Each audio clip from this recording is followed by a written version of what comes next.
Back to my channel. मैं हूं दीपिका। आप सबको स्वागत है मेरे चैनल में। आशा करती हूँ कि आप सब खुश हैं, सुखी हैं, स्वस्थ हैं और सपने देख रहे हैं, है ना? देख रहे हैं ना? अच्छा चलो, आपने तो सपने देख लिया कि आपका जो बाल झड़ना है वो थोड़ा बंद हो जाए, लेकिन अगर आपको पता ही नहीं होगा कि आपके बाल झड़ने के रीजंस क्या क्या हो सकते हैं, तो आप कैसे बाल झड़ना कम कर सकते हो। तो हम ना बाल झड़ने के रीजन के पीछे थोड़ा चलते हैं, ठीक है? तो वीडियो शुरू करने से पहले मैं बताना चाहती हूँ कि अगर आपने चैनल को सब्सक्राइब नहीं किया है तो प्लीज़ सब्सक्राइब कर लें, क्योंकि मैं ऐसे ही मज़ेदार वीडियो लेके आती हूँ। आप लोग कमेंट करके बता सकते हो कि आप कैसे वीडियोस देखना चाहते हो और मैं अपना बेस्ट दूंगी वही सब वीडियो आपके लिए लाने के लिए। तो सब्सक्राइब कर लिया ना आपने, और वो जो बेल आइकन था वो भी शायद टच कर लिया होगा। चलो वीडियो को शुरू करते हैं। तो पहले कैटेगरी में आते हैं एक्यूट हेयर लॉस वाले और सेकंड कैटेगरी में आते हैं क्रॉनिक हेयर लॉस वाले, ठीक है? तो ये एक्यूट और क्रॉनिक है क्या? तो एक्यूट हेयर लॉस में क्या होता है, आपके बाल अगर सडनली झड़ने लगे हैं, मतलब कुछ बीमारियों से आप निकल के आ गए, चाहे वो कोविड हो या फिर आपको बहुत ज़्यादा वायरल फीवर है उसके बाद, और प्रेगनेंसी के बाद, ऐसे ही कुछ आपकी तबीयत अगर ख़राब हो गए उसके बाद आपका बाल झड़ना अगर बहुत ही ज़्यादा हो गया है ना, तो उसे हम एक्यूट हेयर लॉस बोलते हैं, जो कि ऐसे सडनली होता है। मतलब मुझे जैसे कि चिकन पॉक्स हुआ था और उसके बाद मेरा जो हेयर लॉस था वो बहुत ही ज़्यादा बढ़ गया था, तो उसको हम एक्यूट हेयर लॉस की कैटेगरी में डालते हैं, ठीक है? जो कि सडन हेयर फॉल है।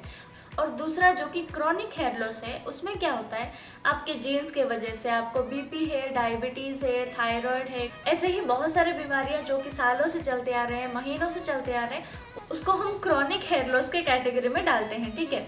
तो मैं यहाँ पे जो भी आपको टिप्स देने वाली हूँ, जो भी एक्सरसाइजेस आपको बताने वाली हूँ, जो भी मुद्राएं आपको बताने वाली हूँ, वो सब ये दो कैटेगरीज के लोग कर सकते हैं। लेकिन ये करने के बाद भी आपका हेयर फॉल अगर कम नहीं हो रहा है तो फिर आपको डॉक्टर कंसल्ट करने की ज़रूरत है।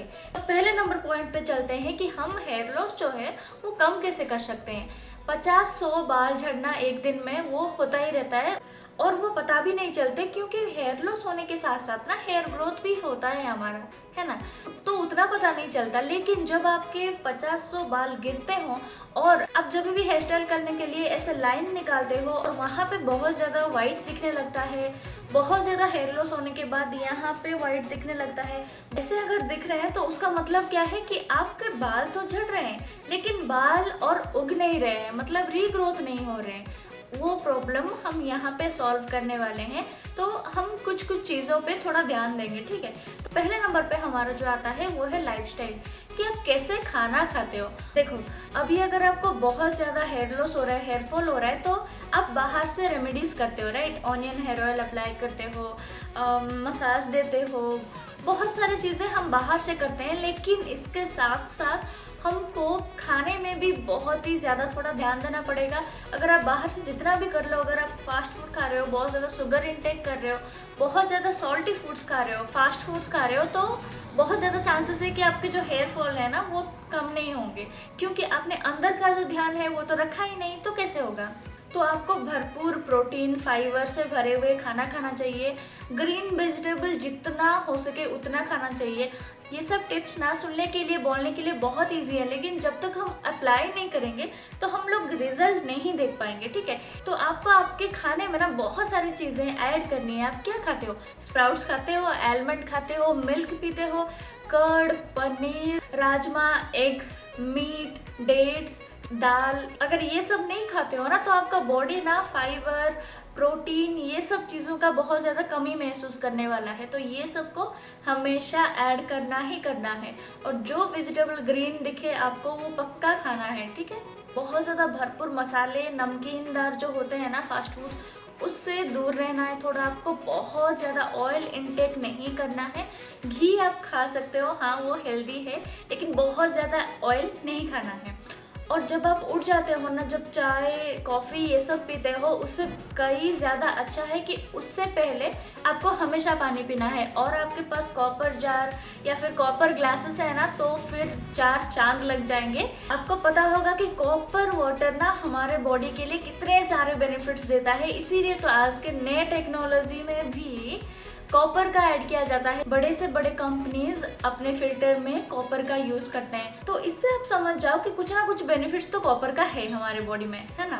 खाने में क्या क्या आपको खाना है मैंने बता लिया है यहाँ पे, और क्या क्या नहीं खाना है वो भी बता लिया है, जिसमें विटामिन ए, डी, ई ये सब हो, उसको भी आपको भरपूर मात्रा में खाना चाहिए। खाने के बारे में यहाँ पे हमारा पॉइंट हो जाता है कंप्लीट।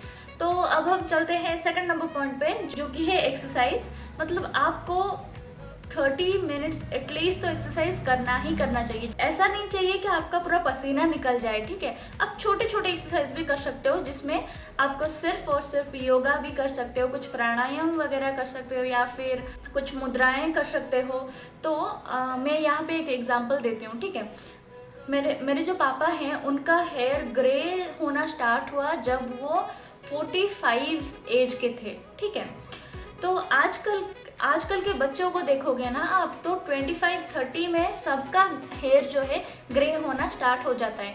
हेयर फॉल तो छोड़ो, होता ही होता है सबको 15, 18, 20 के एज में, लेकिन हेयर ग्रे जो होता है ना वो 25-30 के अंदर हो जाता है सबको। लेकिन मेरे पापा के जो हेयर है ना वो ग्रे होना स्टार्ट हुआ था 45 के एज में। पता है क्यों? क्योंकि उनका जो खाना पीना लाइफस्टाइल था ना वो बहुत ही ज़्यादा अच्छा था। मतलब बाहर का खाना बिल्कुल नहीं, क्योंकि गांव में इतना मिलता भी नहीं है बाहर का खाना। जो भी खाना वो खाते थे घर पे खाते थे, और खाने की बहुत शौकीन है वो, मैं बता दूं ये चीज़। सेकंड है, वो हमेशा एक्सरसाइज करेंगे ही करेंगे। छोटे छोटे ही आसन करेंगे या फिर वज्रासन ही 10-15 मिनट करेंगे, लेकिन करेंगे ज़रूर। आधा घंटा एक्सरसाइज पक्का करेंगे। और मैं यहाँ पे आपको जो मुद्राएं दिखाने वाली हूँ ना, उसमें से एक बाबा जब से उन्होंने एक्सरसाइज करना स्टार्ट किया है तब से वही मुद्रा वो हमेशा करते हैं, और उसी के वजह से ना उनका हेयर फॉल उतना होता नहीं था। तो मैंने बोला ना जो ग्रे होना स्टार्ट हुआ था वो कितने लेट में स्टार्ट हुआ था, शायद इसी के वजह से। तो यहाँ पे मैं आपको 3 मुद्राएं बोलने वाली हूँ। आपको सुबह जब एक्सरसाइज करो ये 3 मुद्राएं आपको ऐड करना है अपने एक्सरसाइज में। तो मुद्रा नंबर 1, इसको हम पृथ्वी मुद्रा बोलते हैं, ठीक है। अपने रिंग फिंगर को अपने थंब में आपको ऐसे जोड़ना है और ऐसे आपको ध्यान में रहना है। आप मेडिटेशन कर सकते हो। तो ये मुद्रा आपको 5 मिनट तक करना है, अपने एक्सरसाइज रूटीन में ऐड करना है, ठीक है।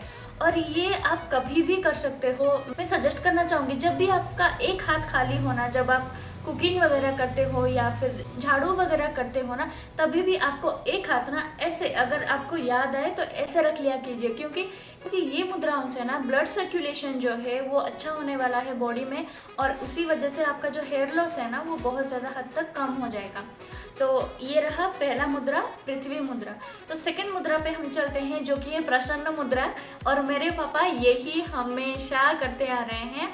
ऐसे नाखूनों को आपको ऐसे घिसना है और हल्का सा वार्म गर्माहट पैदा करना है। इससे क्या होता है, इससे भी आपके ब्लड सर्कुलेशन होते हैं, और प्लस ऑयली स्कैल्प वाले जो प्रॉब्लम्स होते हैं ना वो भी काफ़ी हद तक कम हो जाएगा ये मुद्रा करने से। इसको हम बोलते हैं प्रसन्न मुद्रा।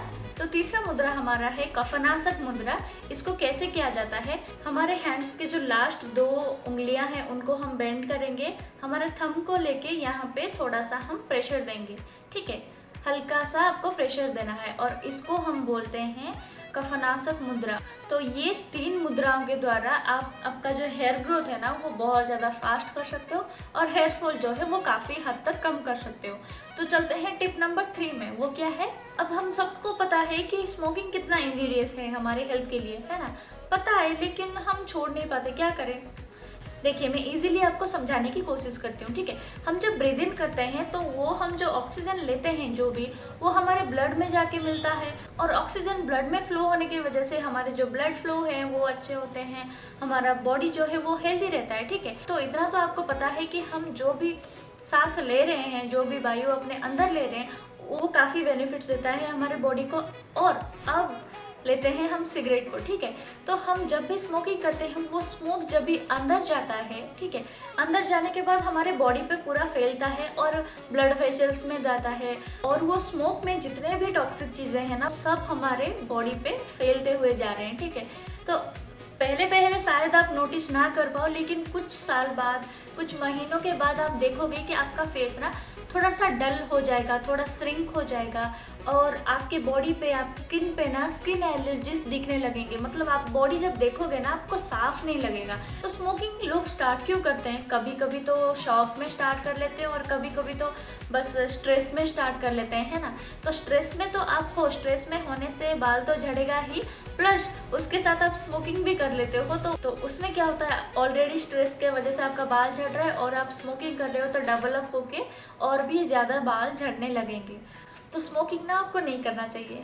फोर्थ है हमारा डैंड्रफ के वजह से। जी हाँ, डैंड्रफ के वजह से भी जब हमारा स्कैल्प जो है बहुत ज़्यादा ड्राई हो जाता है तब भी हमको हेयर फॉल के प्रॉब्लम्स बहुत ज़्यादा होते हैं। तो यहाँ पे मैं आपको एक रेमेडी देने वाली हूँ जो कि डैंड्रफ को कम करने में काफ़ी ज़्यादा हेल्प करता है और डैंड्रफ कम हो जाएगा तो आपका हेयर फॉल भी धीरे धीरे कम हो जाएगा। ठीक है, आपको एक कटोरे में ना नारियल का तेल लेना है जहाँ पे आपको दही डालना है और हाफ कटा हुआ नींबू आपको बस डुबा के आपको ना अपने जितने भी रूट्स होंगे ना वहाँ पे लगा लेना है। नींबू निचोड़ना नहीं है बिल्कुल भी, आपको जस्ट एप्लीकेटर के जैसा आपको लगाना है। ठीक है, और इससे क्या होता है, बहुत ही ज़्यादा स्कैल्प ना आपका साफ हो जाएगा और बहुत कम दिनों में आपके जो डैंड्रफ हो रहे हैं ना वो कम हो जाएंगे। डैंड्रफ कम होने की वजह से आपका जो हेयर फॉल भी हो रहा था वो भी काफ़ी हद तक कम हो जाएगा। तो फिफ्थ नंबर पॉइंट पे चलते हैं जो कि है हमारा ऑयलिंग ना करना। ऑयल लगाना इतना मैंडेटरी है ना, आप सोच भी नहीं सकते। बचपन में हमेशा आपको ऑयल लगाने के लिए पापा मम्मी बोलते ही होंगे, बोलते थे ना।